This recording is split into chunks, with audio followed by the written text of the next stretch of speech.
Just got to do it. Hi.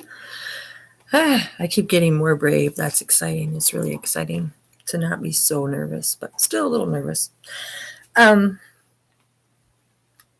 want to make today's video kind of brief because, well, I don't know. Maybe I won't. I don't know. French fries in the oven, so we'll see what happens. But listen, if you didn't, go back if you want to and watch yesterday's video.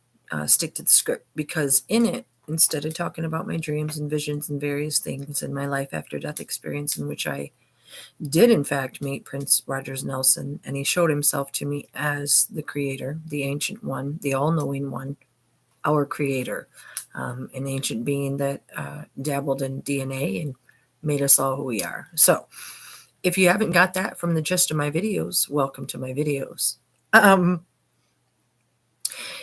I'm starting to hear some things on my private emails and whatnot that from, well, people that say they're watching them, which is cool, and I appreciate the feedback. I'm trying my hardest to get across a really big message.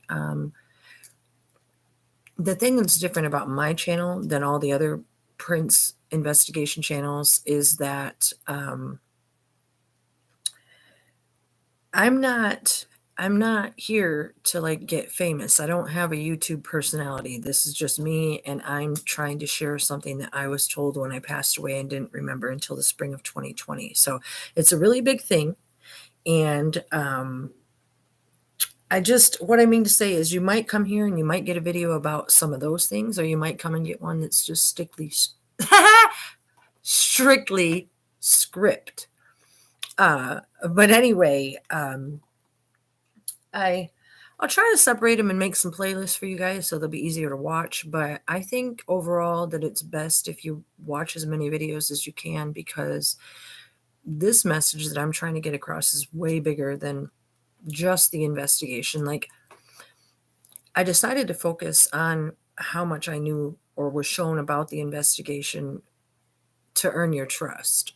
I feel like if you see how much a woman like myself, can get from all of this and what's available online, then people like you and whoever else should start to question why is this allowed? It's much bigger than just another superstar dying of a drug overdose. I can tell you that. Prince Rogers Nelson did this intentionally so that he's the greatest performer, the greatest everything of all time, the greatest soul that we'll ever know. So is it really that big of a surprise that he left a great big mystery in his death? And yes, this is in his control. He wanted us to dig into it like he wanted us to dig into our Bibles, as I've said before. So in leaving such a legacy, he left more for us. He said it ain't over, and it ain't. It ain't. So anyway, I am going to, I want to go watch the other video if you didn't, just the script, because again, I'm going to stick more to the script for the people that are more scientifical. I like to use fun words. And then they don't want to hear so much about the dreams and visions, but you will eventually.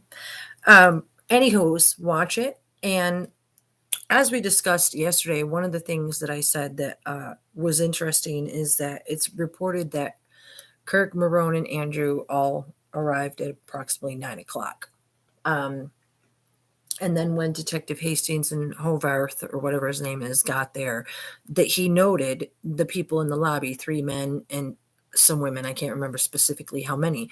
But my point is that he said that Hannah and Josh Welton were already there. If you're not familiar with those people, that's the drummer and her husband from the Third Eye Girl band, Hannah and Josh Welton, which is strangely JW upside down. Just thought I might throw that in there. Anyway, the reason why I mention that is because if you look at the timeline, when all the sheriffs got there at 9 and 9:10 and so forth, it was reported that Hannah and Josh were already there. However, something I came across was this. It said, in reviewing Marone Bakir's cell records for 421, the day Prince is found deceased, the first incoming call made to Marone after the 911 call was from Phaedra at 9:46. The first outgoing call that Marone made was to Hannah Ford, Third Eye Girl drummer, at 9:47. So she called her when she was standing in the lobby with her.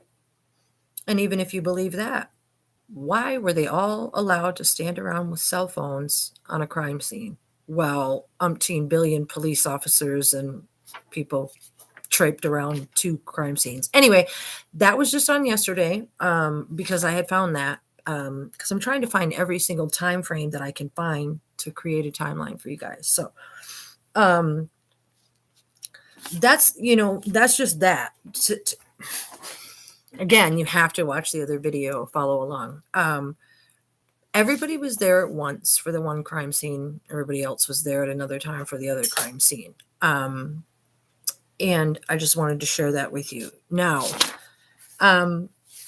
this is going to get really interesting, you guys, so hang in there. Now, you know how I told you all throughout the file that there's falsified reports, judges' signatures, all kinds of cutting and pasting, Prince Rogers Nelson's driver's license number is wrong, all kinds of stuff. Well, I want to show you two examples of something that are very, very important.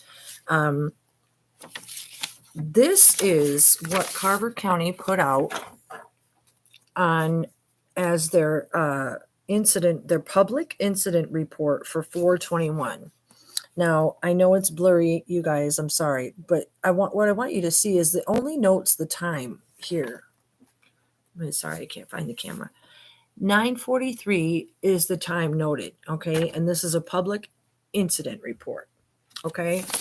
Now, this is also a public incident report for an incident that took place on 5/22/13, because we're going to talk about that. Anyway, what I want you to note is the difference. Up here at the top of this one second, you guys, really hard to see. All it says is date and time.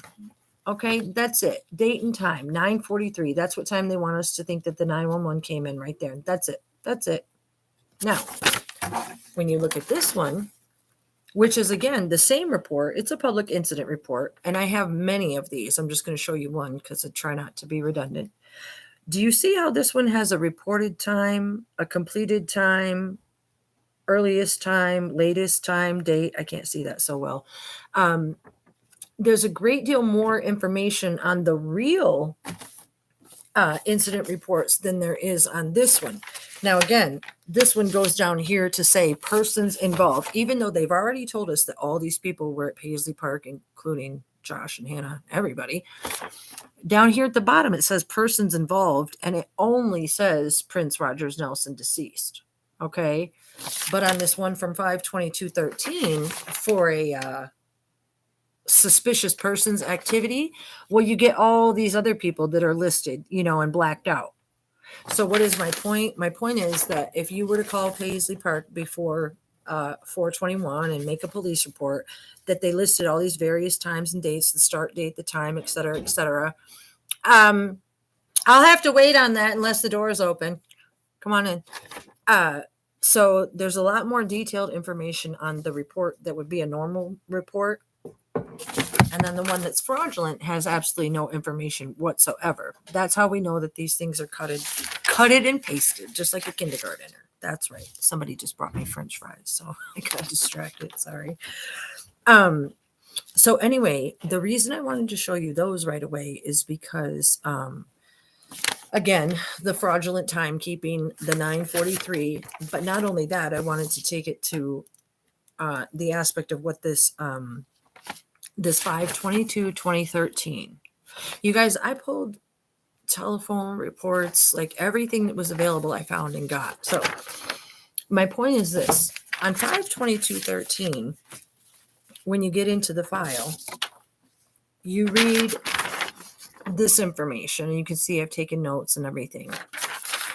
On 5/22/13, it wasn't just a suspicious persons, and this will relate. I'm going to be quick about it.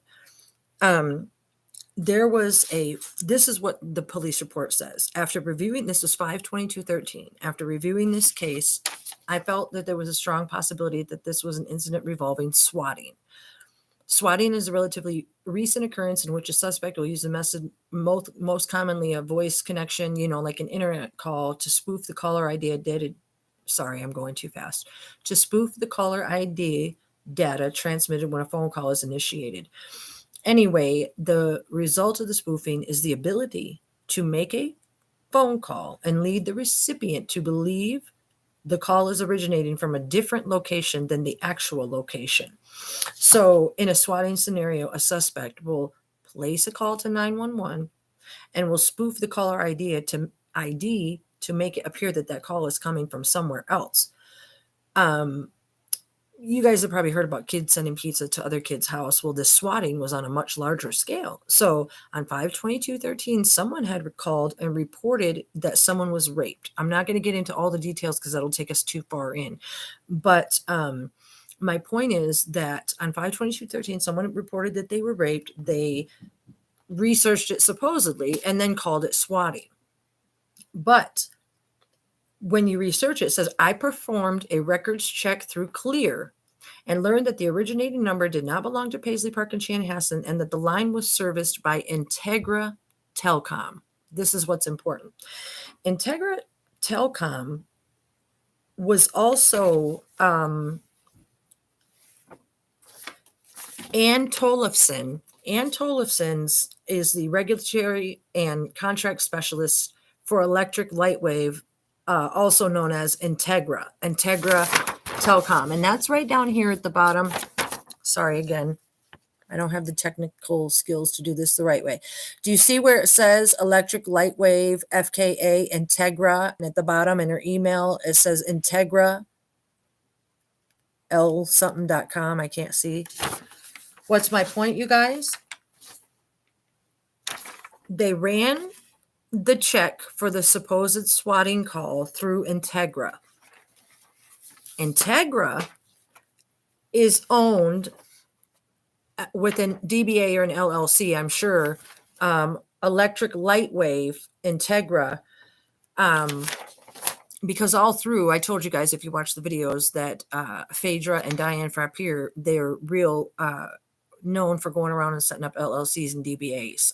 They did it for Andrew and everybody else, and this is just another way that they did that.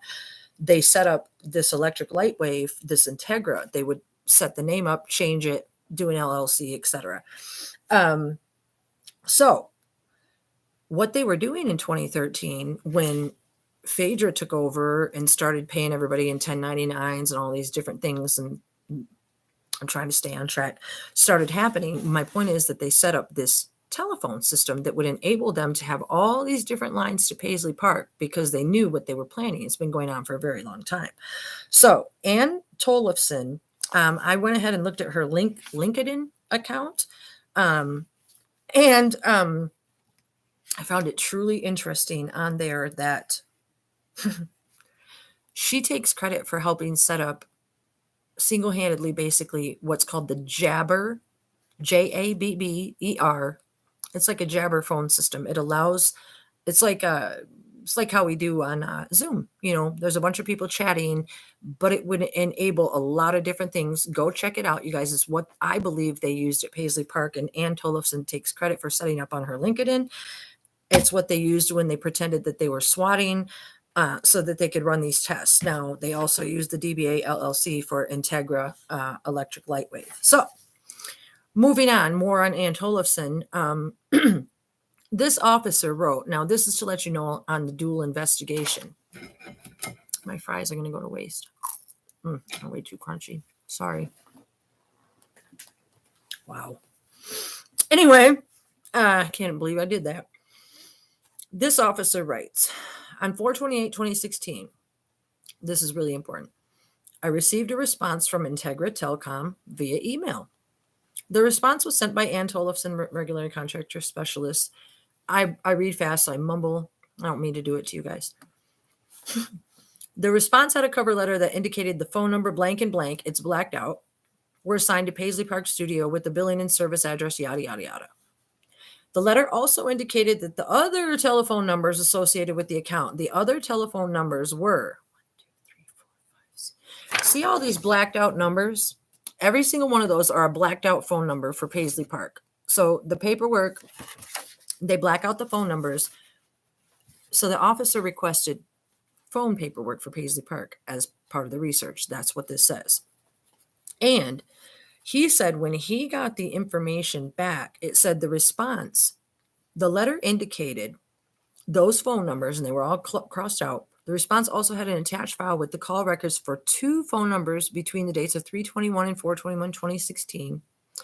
This is the important part. I opened the call records attachment and found that the information in the attachment wasn't pertaining to the numbers I had requested. I contacted Ann by phone, and she indicated that she had mistakenly sent me the wrong data for the case. Tollefson then sent me another email with the phone records for the phone number blankety blank and blank. So what this officer was saying is that he requested information on 2 phone numbers, probably the bedroom and the kitchen that Kirk admits to calling on the morning of 4/21 at 7:49 and 7:51. So I would imagine that they're probably talking about those 2 lines. However, you can see how many lines there are to Paisley Park and how Ann Tollefson responded by sending a whole envelope full of records for all the other phones out there, which this officer said, oh, wrong stuff. I didn't need that. Seriously, people? Okay, so then he says that he put all that information that he received from Integra on a CD and put it into evidence at the sheriff's office. So my point is they were working on this for a long, long time. It goes way back, the dual investigations. The phone call, they set it up so that they could make the phone calls. They did the testing, did it. Now, this, where to go? Where's that letter that says there were absolutely no phone calls received on the 21st? Pardon me? Sorry, I'm dropping my papers. I was kind of unprepared. This is what Ann wrote anyway, you guys. She wrote, Dear Detective Wagner. Now, get this, you guys. This is really important. You see how this says electric light wave up here? Well, when you read through the reports, all the people, all the main players, they have AT&T phones, Verizon phones, T-Mobile phones, and they send letters to them and all kinds of letters to stop and get all that stuff from their cell phones and everything. But when you look in the file, the only documentation that we get as far as evidence is stuff like this from Electric Light Wave. They're supplying the phone information, and another thing called Hawk Analytics, which was supposedly looking at Kirk's burner phone, I believe. Anyway, so why is it that they use our main cell phone carriers, but then we get the Electric Light Wave Integra? Well, golly, that would be because it was all set up from the inside. Gets more titillating as you go along, don't you think? Our creator wanted us to look at this very, very closely. He has a plan. Anyways, you guys, Ann Tollefson, check her out. She provided, she said, I am in receipt of the above referenced court order and your request for call records for April 21st, 2016 from 12 a.m. through 11:59 p.m. Please be advised that we searched all the numbers assigned to Paisley Park, and the results were that there were no calls during that time period. Therefore, we have no results to disclose. No results to disclose. See for yourself. No calls at Paisley Park. No results to disclose. Now get this. This is really going to be fun and exciting because this officer says, and I quote, phone number of blankety blank blank crossed out of Paisley Park on 4/21. See there? Bottom? Yeah. This is good stuff, you guys. Check it out. During the analysis of phone records at Paisley Park on 4/21, we observed one phone number that called Paisley Park 28 times between the hours of 12 and 12:50. The phone number was blank. The phone number was believed to belong to a pharmacist in New York named Andrew Reinhertz. Reinhertz, Andrew Reinhertz. In checking Kirk Johnson's phone records, there were no calls to or from that number on Kirk's phone only to Paisley Park on 421. And checking the phone numbers called, Reinhertz called 2 generic Paisley Park studio phone numbers, both of which could be found online and were not Prince's personal phone numbers. Now, this is what the officer said in his follow-up, and this is hilarious because the guy's a pharmacist, and he called 28 times from noon to 12:50 on the 21st. Now, it says on 125:17, I spoke with DEA Task Force Officer Jeff Voller, who interviewed Andrew Reinhertz. This is hilarious to me. According to Voller, Reinhertz did not know Prince personally and was a super fan. According to Voller, Reinhertz was in disbelief when hearing about Prince's death and had located several public phone numbers for Paisley Park online. Reinhardt stated that he attempted numerous phone calls to Paisley Park in an attempt to get information on Prince's death. Now, 12 to 12:50, you guys. In Eastern time zone where I live, I can tell you that it wasn't announced till approximately 1 or so that Prince had died. And so if this super fan pharmacist, Andrew Reinholtz, felt the need to call 28 times at noon, well, golly, I wonder what he knew that everybody else didn't know that hadn't been announced yet, and that was that Prince was dead. So not only were those other phone calls that Ann Tollefson did not declare or talk about, or AT&T or any of those other places, well, then there's the 28 times, okay? Yeah, you guys, this stuff is in there, okay? And it's starting to, like, I don't know. It's almost, I would say humorous, but it's not humorous. But it's humorous to me because I know that he did it on like purpose in a way, because he does control everything still. And because I remember from my visions and my life after death and stuff like that, that he told me that this plan was going to help us all come to realize as humanity that we need to come together and discover what went wrong, and why, because nobody should ever be able to get away with this. So anyway, it goes on and on and on. And I have to laugh and be sarcastic about it because, it's kind of hard and frustrating sometimes, but I know the whole story, so I can deal with it. Pardon me, please. I want to discuss with you guys real quick, even though it's kind of jumping backwards, the 911 call. Because regardless of all the time zones or time frame that I discussed and how they show up, they sold that this 911 call came in at 9:43 and that Andrew Kornfeld made the call. And more importantly, that Andrew Kornfeld should have, what do you call it? That thing where he doesn't get in trouble for having all the drugs and everything that he brought in his backpack and all this and that and the other, because he made the 911 phone call on an overdose. However, I want to say before I get into the call, that wouldn't be the case, because when you do your research, the Good Samaritan law, the Good Samaritan law, that applies to the first person who finds the overdosed person. They have to try to provide life-saving treatment, and then they have to call 911, and they're supposed to be the very first person that finds them. Well, in this case, Andrew was not even close to being the first person.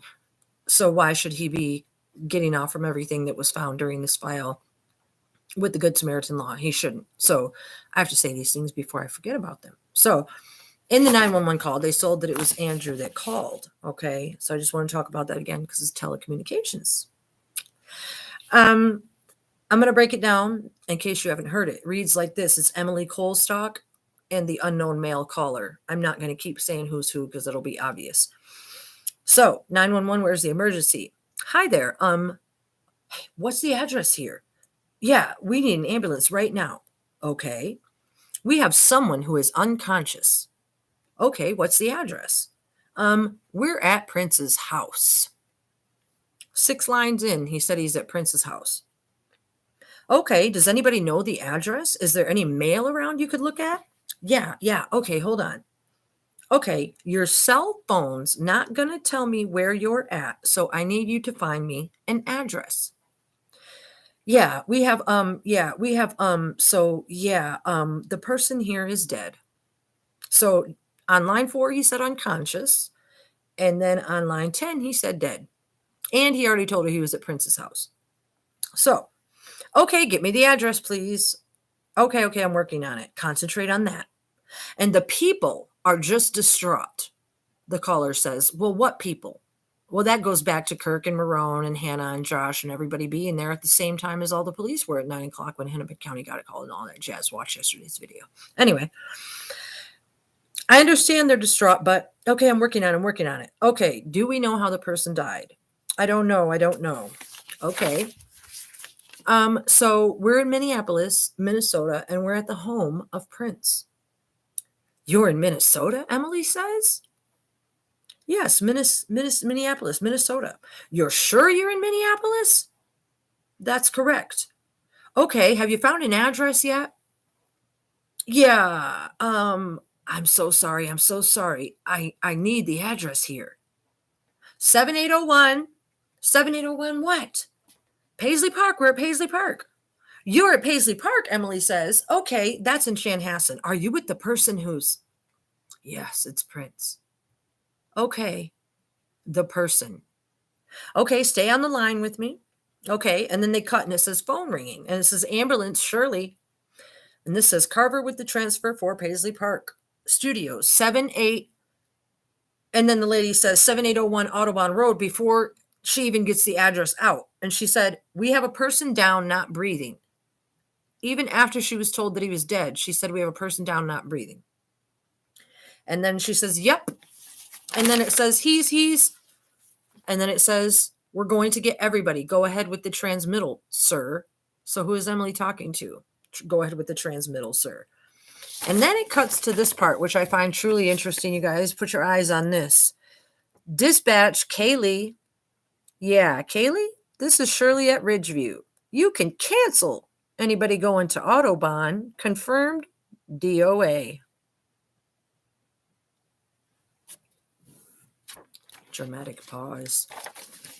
Why did the police report that Ridgeview ambulance came if Shirley just canceled them? And Emily canceled them. Another thing, you guys, is kind of fun for me to read out loud. I have kids and grandkids. I can't help it. But anyway, it's so stupid because, get this, Emily has lived in Minnesota her whole life. She has teenagers. She's been to Paisley Park before. She's been at her job for like 14 years. They knew the address. So this is all cut and pasted and lied too. You don't take a seasoned pro like Emily, who knows where she's at, and then she insists that they find mail and blah, blah, blah, blah, blah. Okay. Now, the other thing I want to mention is this. When the person says, she says, you sure you're in Minnesota? Like, really, you guys? Really? And then she says, have you found an address yet? And he says, the caller says, yeah, I'm so sorry. I'm so sorry. I need the address here.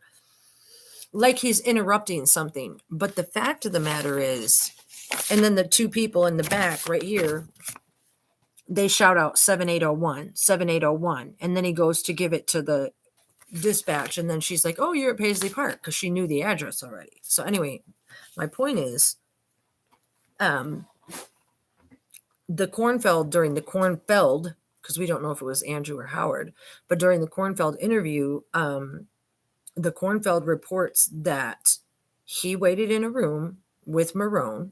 The Kornfeld waited in the room with Marone, and then Kirk went to go look for Prince, and he came back, Kirk did, and he was looking all nervous, and he took Marone with him, and then they went to go look for Prince, and he heard a scream. So then the Kornfeld says that he went into the area of where the body was. That's how it reads. So if he went into the area of where the body was and then reported that he did not do CPR because he could tell that the body had rigor mortis, well, that would lead you to believe that he was a doctor. Anyway, but also that in the 911 text that he shouldn't have been interrupting somebody saying, I'm sorry, but I need the address, because he was already there with them in the room with the cell phone. So just little things like that I noticed. They're everywhere, and I love so fully that I nitpick fully also. Ask my daughters. Anyway, so again, uncalled for, you guys. You can't let them get away with this kind of thing. We can't let them get away with it. You need to research Jabber.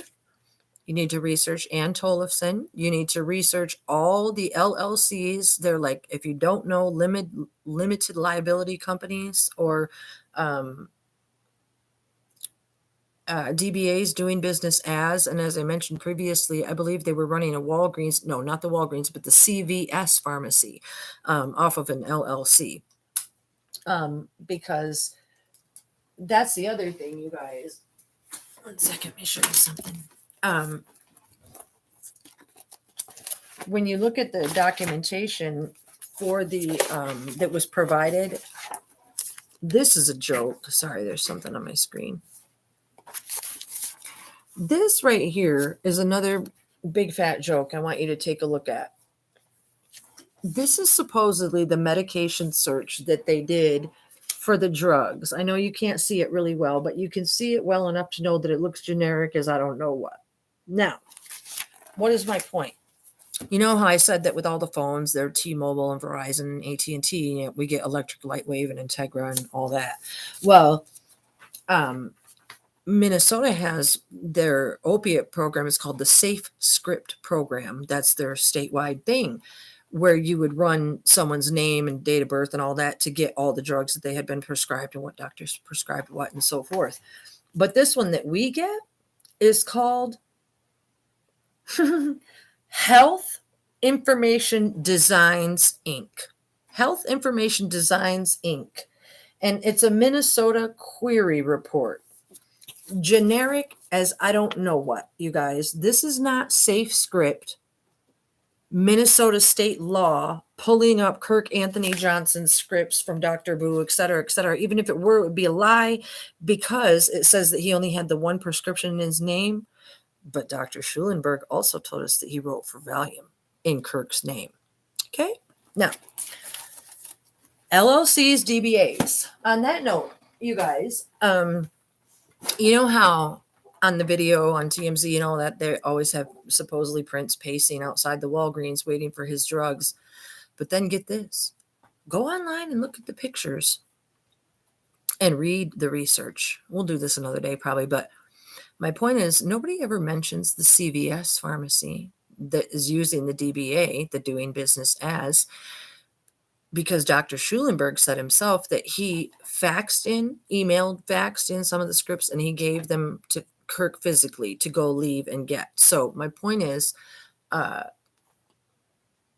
sorry, I probably forgot. Oh, that during the search and during that investigation, they never mentioned the CVS pharmacy. They just say Walgreens, Walgreens, Walgreens. Well, because they don't want you focused on the fact that they were using a DBA for CVS, and that's where the vitamin D, well, it was a vitamin D bottle anyway, that didn't have vitamin D pills, and it had mismatched capsules and white pills and everything else. Another day. And then the Bayer bottle, which they had in Moline, and had all kinds of other drugs in it and stuff like that too. The stuff was in Kirk's name, is my point. And nobody ever mentioned CVS. So got a little distracted on that, but I need to remember when I remember. I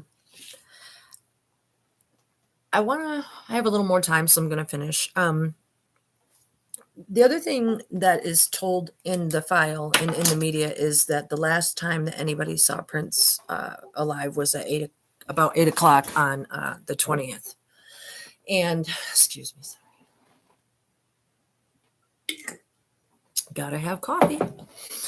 8 o'clock on the 20th, you guys. However, when you do the research, what I found anyway, is that Ray Roberts is the chef that was hired to work.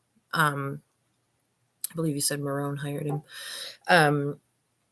And he coincidentally admits in the file that he's a recovering addict and that he has a prescription himself for Suboxone. He volunteered that information, the bupropion, which is what Dr. Kornfeld and everybody was bringing, and that I mentioned that I believe that Prince Roger Nelson or somebody was on a therapy of bupropion therapy for other reasons. It was being used for health reasons. So I'm not saying Ray did anything right or wrong. I'm just saying he had a prescription. Pardon me. Anyway, he said that when he was asked by Marone to pack up some food and bring it over, and that he was waiting outside at the studio. And he said when he was waiting outside, it was about 7:45. He said Roberts stated Kirk Johnson and Prince arrived at the studio and pulled into the studio. They waved Roberts in. Roberts stated Johnson and Prince went to the rear entrance. This lets us know that there's more than one entrance. When you read the reports, they talk about the north entrance, the northeast entrance, 2 files. Okay. Roberts stated he left food in the kitchen. Roberts described as, Robert explained that there is a public side to the studio and Prince's private area. Roberts described the kitchen on the public side as Robert's kitchen and the other kitchen as Prince's kitchen. Two, you see, you guys? This is important. Roberts stated that while he was at the studio, Bakir and Johnson were sitting in the media room around a table. Roberts stated they were talking. Roberts stated they were talking about Robert. This is how it reads. Please listen to how ludicrous this is. Roberts stated they were talking about Roberts being early. Roberts explained that Bakir asked Roberts to be at the studio around 8 p.m. Roberts stated because he was early, he saw Prince arrive at the studio. Roberts stated when Prince isn't feeling good, he wanted his privacy. Roberts stated he left around 8:30. Roberts stated he had stayed at the studio to do some cleaning in the kitchen. Roberts stated when he left, Bakir and Johnson were still at the studio. Sorry about that, but that's how it reads. I don't mean anything harmful to any police officers or anybody, but if this is the standard stuff that these people's superiors are used to reading, people need some serious help in this world, like big time. Sorry. My point is that he was there at 7:45. He waited. He said that Prince looked distressed when he arrived with Johnson. He said that where he was sitting, that the black Suburban pulled up next to him, and that this is what it says, when Prince and Johnson arrived, they were in a black colored Suburban. Robert stated Prince was in the front passenger seat, and when they pulled up, Prince's window was next to Robert's driver window. Robert stated Prince's window went down, and Prince made a motion to indicate Roberts to follow him into the studio. So it's like on the cartoons or whatever, you just pick up somebody who isn't feeling good and move their arm. That's how it reads to me. It's kind of like a cartoon. So anyway, he goes on to talk about how Prince didn't like to be seen if he wasn't feeling good. And how he said that, that Kirk and Marone were still talking in the media room, which I believe is the one with the blue stuff on the ceiling with the stars, if I'm not mistaken. I don't know. I've never been there. But so they were talking and they were still there at 8:30. Okay. I believe that Marone reported that she had left much earlier than that and went back to her hotel. So they were both still there because that was reported by Roberts, and the media doesn't tell you that. Okay, so they say the last time Prince was saw at 8. All right, but here we go on this, you guys. I did the research through the telecommunications, and I'm not quite done yet, but this is where I got so far. So Ray Roberts, 7:45, 8 o'clock.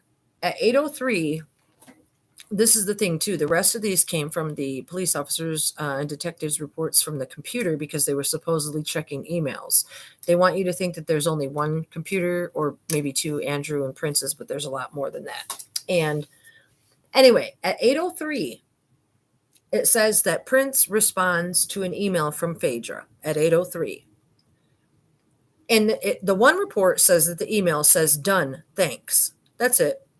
And that it was in a response to Phaedra asking about $30,000 in wires. So she asked Prince for $30,000 in wires. She said that she hit up Apollonia for her bank information and that she hadn't got back with her yet. And that Marilyn Well, it just says Marilyn, but I think they're talking about Marilyn from the bank, from Bremer Bank. That they had sent 15,000 to her and that she wanted to send 15,000 to Apollonian. That's what the email said. Now, this is interesting because the file that notes that the email read done thanks, it doesn't note the thing about the 30,000, and the file that notes the 30,000 doesn't note the done thanks. So it's like people are looking at two different computers. Now, 8:03, there's that email. At 3:00 in the morning, between the 20th and the 21st, so it would be the 21st, at 3:00 in the morning,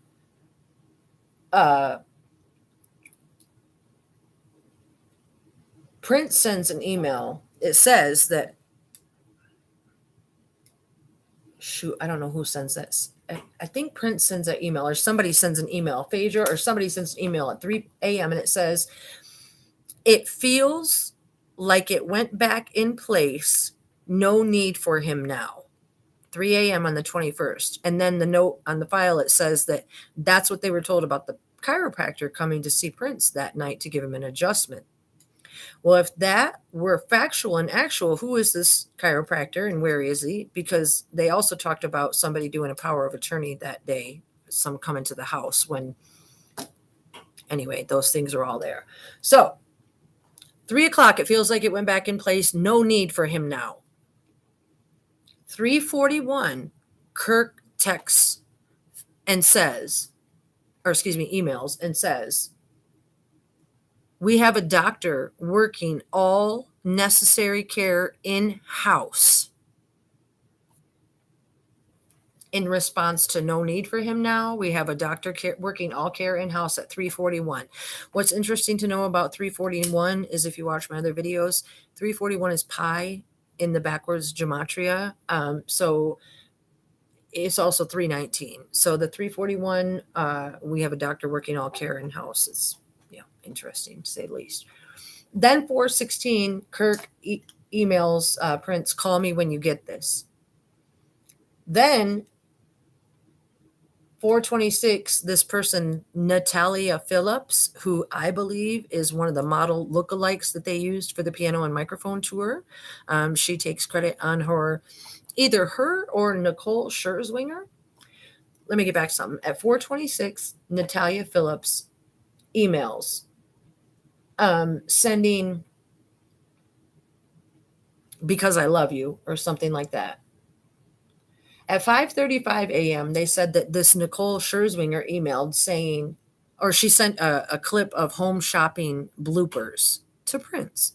Who's going to send a text, a thing of home shopping bloopers to Prince Rogers Nelson? Like, he didn't watch TV, and I'm sure he didn't shop on the Home Shopping Network. Anyway, so 4:26, 5:35, 5:53, and 5:59, these two women, Natalia Phillips and Nicole Scherzwinger, look them up, okay? They're model lookalikes. And on the 21st, you also had Kirk texting, oh my God, Media Solutions, and Monica, somebody from those places, and getting models and people like that. I can't do all the research for you because we'd be here talking for days. You guys got to go look it up, but I'll help. So 4:26, 5:35, 5:53, and 5:59, those two females emailed 4 times. The one at 5:59, the girl says, that would be a butterfly, LOL. In response to what? So my point is, they're going in and wiping certain messages on the computer and only letting us know certain things.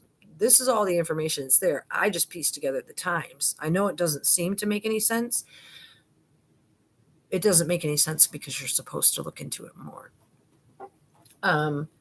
So then, it goes on to how Kirk started texting at 6:22.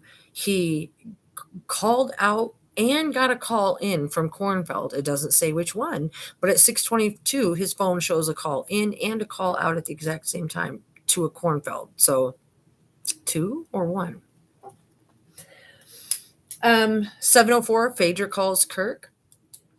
7:49 and 7:51 a.m. Kirk that's when he called the kitchen and the bedroom at Paisley Park. And at 8:15 is when Dr. Schulenberg shows the text to the officers stating that Kirk said that he was there with Prince, waiting for him to wake up so he could give him something to take the edge off. So I just gave you the rundown of the evening of 420 to 421 when they say that that was the last time that Prince was saw live. And again, as I always say, there's a lot more to go with it. I'm trying to stay focused so that you guys can follow along and then do your research that much easier. I could probably, I say humbly, lay out a lot more answers for you, but I really do want to encourage you to go look at these pages. If you have any questions, please leave them for me on the YouTube. I'll answer them. I'm happy to hear from you guys. Before I go, I want to, you know how I said there's falsified documents, judges' signatures, cut and pasted documents, all kinds of stuff. Well, one of the other really big things that they did in this file, and I'll probably make a video about next time, is some of you may be familiar with the death of what they sold as the ex-manager of Glam Slam. I can't think of his name right now. Paul something, maybe. Oh, Paul. Here it is in my hand. Paul Pudelitz. I can't say his last name. Anyway, they, in the whole Prince file that's available online, there is an attached file of that incident of the supposed ex-manager of Glam Slam that died supposedly in June of 2018. That file is attached to the Prince Rogers Nelson file. So I thought that was really weird. And I got to looking at it. And like I said, that's a whole talk of its own. But one thing that I found interesting was that here at the top, this is the Paul James so-and-so. I can't say his last name. But I want to show you guys something. Look at his driver license number there in the yellow. Do you see how it says N8041, etc.? I believe that is Prince Rogers Nelson's driver's license. It's the only other driver's license number that I could find that starts with an N. And they say that our driver's license number spells out our name. And you can see how in the letters it would spell out Nelson Prince Rogers. Only other one I can find with an N. And my point is, his last name clearly does not begin with an N. Okay. And they do this all through these lists of supposed witnesses. Some of them will have phone numbers, some will have addresses, some won't. It's cut and spliced together in the worst way. What is my point? I believe that to set the precedent for the Prince Rogers Nelson or Prince death investigation, whatever it was they want to call it, they staged this other event and used the documentation within this file to actually tell part of the real story regarding more of what happened at Paisley Park, only they're trying to hide it. I know that sounds pretty grand, but again, you have to remember I have some inside insight. There's some pretty descriptive things in this file, and there's also a note on it that the officer, and I can't remember which one, says this. On 1/9/18, listen closely. It says on 1/9/18, I learned of an event, this death, this tragic event. On 1/9/18, I learned of this event that happened on 6/18/18. That's what the file says on 1/9. He learned on 1/9 on something that happened on 6/8 of the same year. Hopefully you're starting to get the gist. I didn't come to play. I came to save the memory of Prince Rogers Nelson. I won't let my life be in vain, or his, or yours, or any of ours. And this isn't for me, you guys. It's for all of us. Like I say, please, please, please share these videos. I know that there's purple hippies all over the world that want to know this information, because who doesn't love the truth? So I appreciate you guys listen. My French fries are cold. That's okay. I'll have something else. Thank you and peace out. Until next time. Okay. Bye, guys. Thank you. Thank you.